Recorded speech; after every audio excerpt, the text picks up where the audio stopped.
Cumprimentamos a todos com a paz do nosso Senhor e Salvador Jesus Cristo. Estamos iniciando mais um EBD na TV. Eu sou o pastor Henrique, moro atualmente em Americana, São Paulo.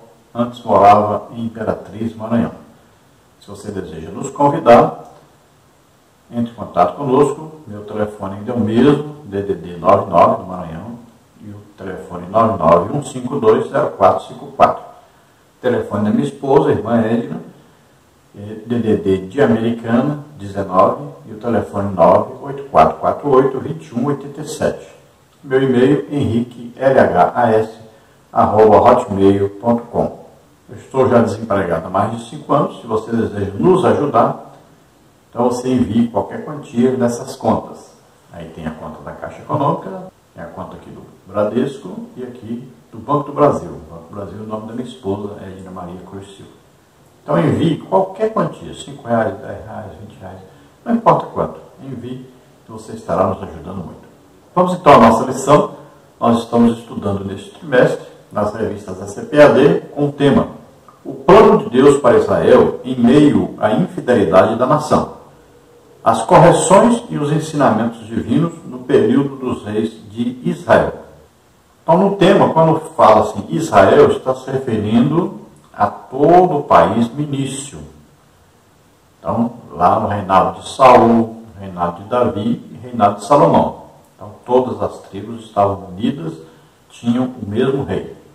Depois, com os pecados de idolatria de Salomão, Deus dividiu o país em dois. A parte norte, chamada Israel, e a parte sul, chamada Judá. Então veja que a idolatria começou através de Salomão.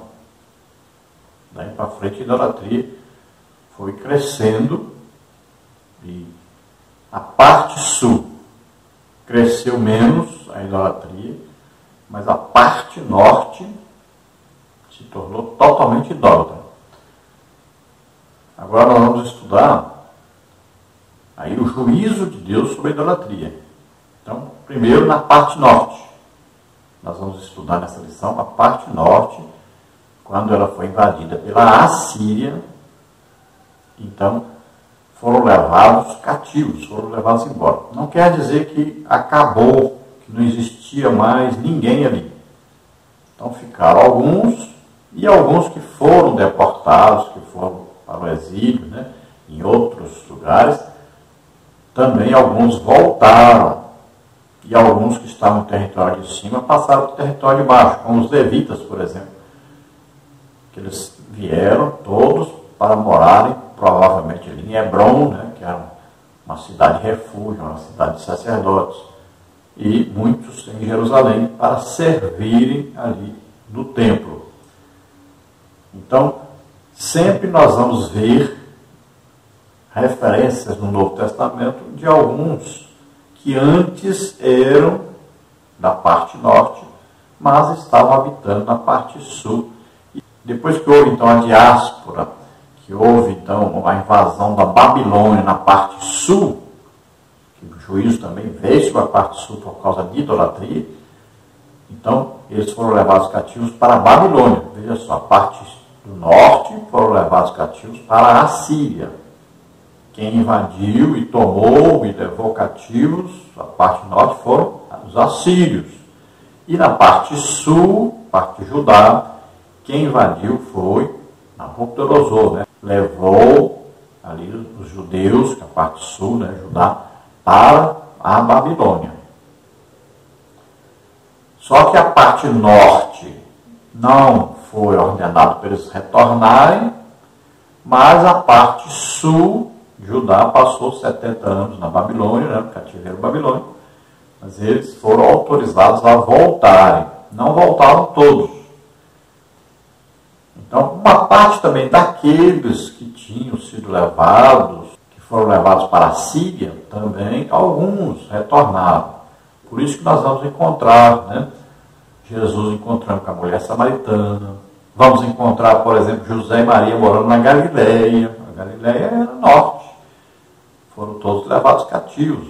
E olha só que você encontra ali, então, Maria, que era a prima de Isabel, que era descendente direta de Arão, e vamos encontrar ali José, que era da tribo de Judá, descendente direto de Davi. Olha só, e moravam na Galileia. A Galileia era a região mais produtora, né, de cereais, frutas, legumes. Então era uma região mais rica e abundante na produção rural. Então no Novo Testamento nós vamos encontrar muita gente que tinha voltado então do exílio e morava agora em Israel, mas agora não mais com a divisão, né? Quando voltaram do exílio, passaram a ser chamados de judeus, por causa da tribo de Judá, que prevaleceu, e haviam outros israelitas, né, que acabaram todos agora atualmente sendo chamados de judeus. Por isso, então, no tema da lição está escrito aí, correções de Deus, né? Então veio juízos de Deus sobre a idolatria. O comentarista da CPAD deste trimestre é o pastor Clayton Pomerling. Hoje nós vamos estudar a lição de número 10, que tem como título O Cativeiro de Israel, Reino do Norte. Então está bem explicado aí, cativeiro de Israel, aqui se referindo à parte norte. E a parte sul chamava-se Judá. Então, o cativeiro de Israel veio primeiro, da parte norte. Foram levados para a Síria. Depois, nós vamos estudar a lição que vai falar sobre o cativeiro babilônico, que é o cativeiro da parte sul, chamada Judá. E isso na última lição. Então, nessa lição de hoje, nós teremos os seguintes tópicos e subtópicos. No tópico 1, Samaria é cercada pelo rei da Síria. Subtópico 1, Israel sob o reinado de Jeroboão II. Subtópico 2, a traição do rei Oséias. Subtópico 3, a advertência dos profetas. No tópico 2, os pecados do povo e sua queda. Subtópico 1, o terrível pecado da idolatria. Subtópico 2, outras causas do cativeiro. No tópico 3, nós vamos ver os estrangeiros ocupam Samaria.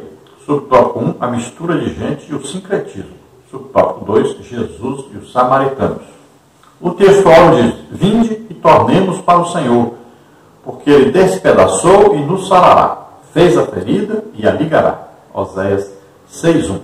Então nós devemos nos lembrar aí, né, de profetas nesta época aí, principalmente o profeta Oséias, que falou muito sobre este cativeiro. Ele trouxe a advertência de Deus para o povo de Israel, falando sobre o cativeiro, falando sobre o juízo de Deus que viria devido à idolatria em que eles estavam vivendo.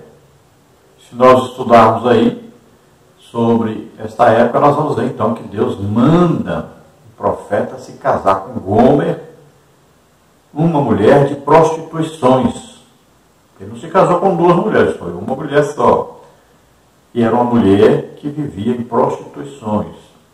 Esta mulher trai o profeta, arranja 3 filhos, né? Todos têm um significado aí dentro do que Deus está trazendo à nação, o juízo que Deus está trazendo à nação. E nós vamos ver aí que Oséias, ele é escolhido por Deus para representar exatamente essa relação entre Deus e Israel. É como se fosse um marido com a sua esposa, e a sua esposa uma mulher de prostituições. Prostituição que Deus fala a respeito de Israel, o que é? Porque eles se venderam, olha, se venderam ao rei do Egito, depois se venderam para a Síria. Olha só, se venderam. Isso é prostituição. Se venderam aos deuses, se entregaram à idolatria, traíram Deus. Então tudo isso tem um significado dessa relação. Oséias então vai representar isso com o seu casamento com a mulher de prostituições. Então essa mulher o trai, né? Assim como Israel estava traindo Deus. Então aí uma alegoria, né? Serve de alegoria para os israelitas ali perceberem o que eles estavam fazendo. Como Deus se sentia quando eles faziam pactos com outras nações, se tornavam escravos de outras nações, tributários de outras nações, e viviam em idolatria. Mas todo o tempo Deus está querendo salvá-los, está querendo perdoá-los, como aquele marido apaixonado, mesmo que a mulher adultere, mesmo assim ele está atrás dele, quer perdoá-la, quer que ela volte para casa, quer viver com ela. Ele ama a esposa, mesmo que ela não preste. Então esta é a relação aqui representada por Deus através do casamento do profeta Oséias. Então Deus traz o juízo, que é a correção para que Israel volte para Deus.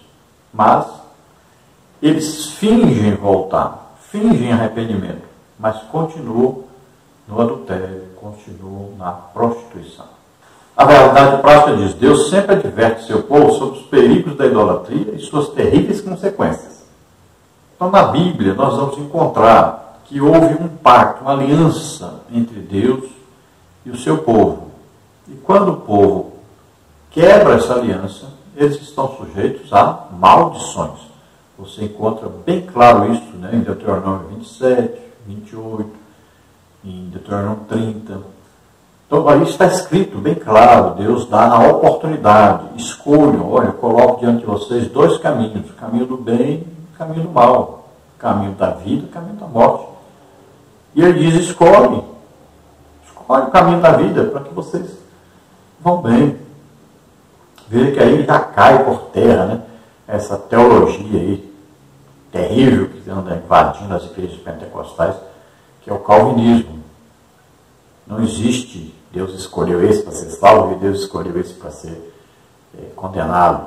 Não existe isso de predestinação, né?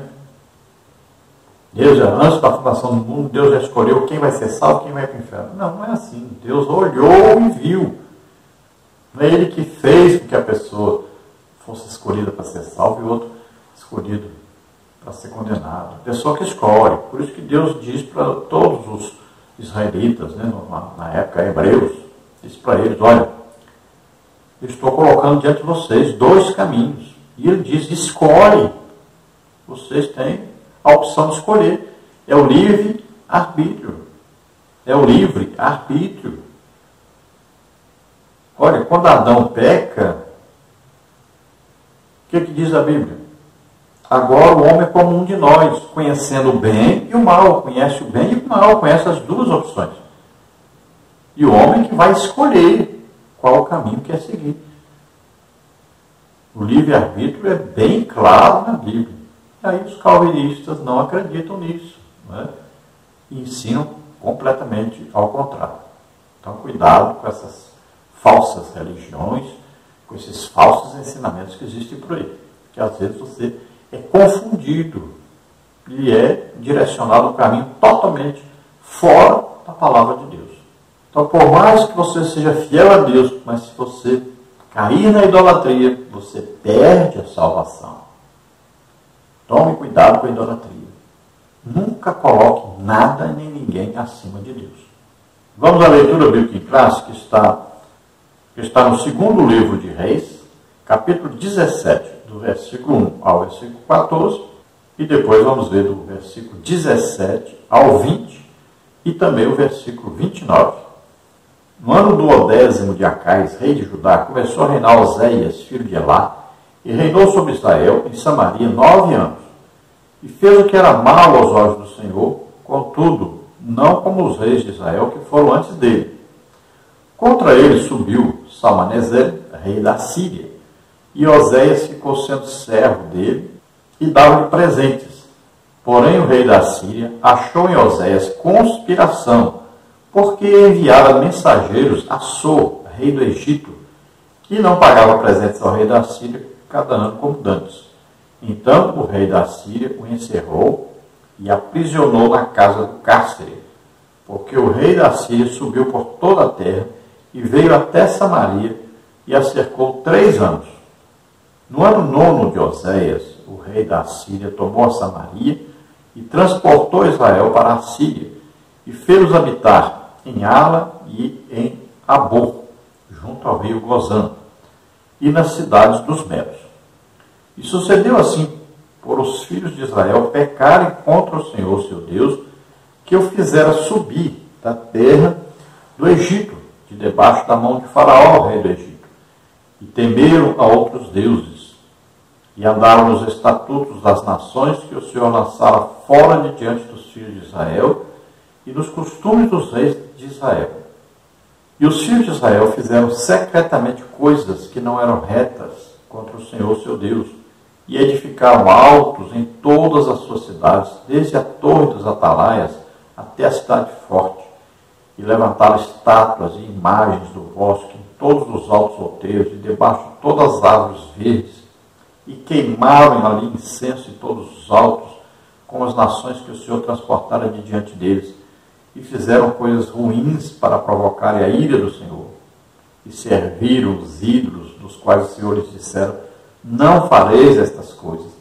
E o Senhor protestou Israel e a Judá pelo ministério de todos os profetas e de todos os videntes, dizendo: convertei-vos de vossos maus caminhos e guardai os meus mandamentos e os meus estatutos, conforme toda a lei que ordenei a vossos pais e que eu vos enviei pelo ministério de meus servos, os profetas. Porém não deram ouvidos, antes endureceram sua cerviz, como a cerviz de seus pais, que não creram no Senhor, seu Deus.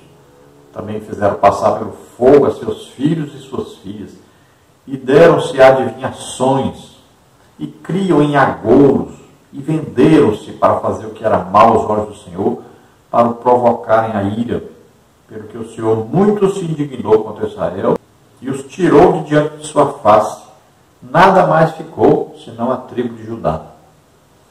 Até que Judá não guardou os mandamentos do Senhor, seu Deus, antes andaram nos estatutos que Israel fizera.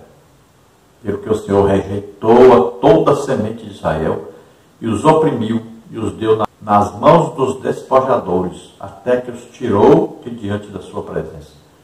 Porém, cada nação fez os seus deuses, e os puseram nas casas dos altos que os samaritanos fizeram, cada nação das suas cidades, nas quais habitavam.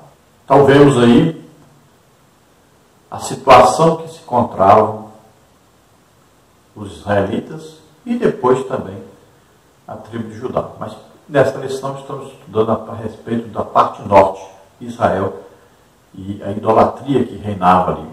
Veja bem que eles, além de adorarem Baal, Azerá, adoravam outros deuses, além de adorar sol, lua, estrela, chegaram ao ponto de sacrificarem seus filhos a esses deuses. O povo que tinha a Torá, a lei dizendo lá em Êxodo 20, por exemplo, dizendo: não farás para ti imagem de escultura, nem semelhança alguma do que existe em cima do céu e embaixo da terra.